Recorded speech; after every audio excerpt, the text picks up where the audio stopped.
first step in setting up the Resort Lock is to take all of the components out of the box. This will give us a chance to get familiar with the lock before installation. The components of the lock include the front of the lock with the keypad, the back of the lock with the batteries, the handles, the back plate, the latch and hardware, the key and key cylinder. Before installing the lock, make sure to write down the serial number as you'll need this to generate remote codes. To install batteries, remove the cover plate on the back side of the lock. The Resort Lock takes 4 AA batteries that should last for about a year. The RL4000's front side back plate comes standard with an additional support near the top of the lock. This can be removed if requested to avoid extra drilling. However, we recommend keeping this support for extra stability. The first step to installing the lock is to prep the door.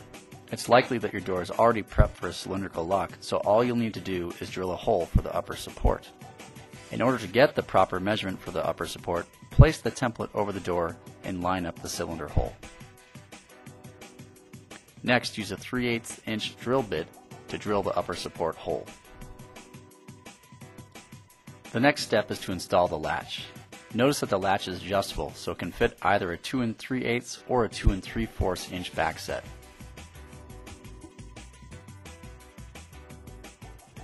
With the latch installed, now we can attach the front of the lock. Place the gasket on the lock and then fit the spindle into the lock's hub. Feed the lock's power and data cable through the cylinder hole below the latch, then fit the lock into the door. Now, on the back of the door, we'll use a back plate to secure the front of the lock to the door. Fit the gasket around the back plate and feed the power and data cable through the plate.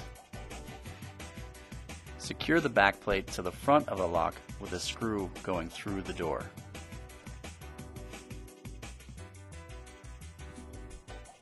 Before attaching the back of the lock, plug the power and data cable coming from the front of the lock into the plug on the back of the lock.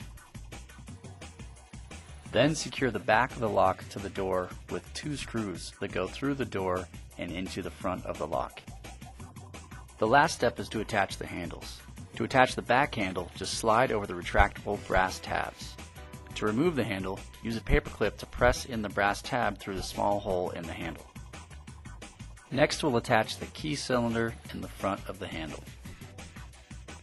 Fit the key cylinder into the back of the handle and then insert the key through the front. Slide the unit into place. Turn the key to the right to unlock the door and tabs and then push into position. With installation complete, you're ready to start issuing remote codes and take control of your rental property.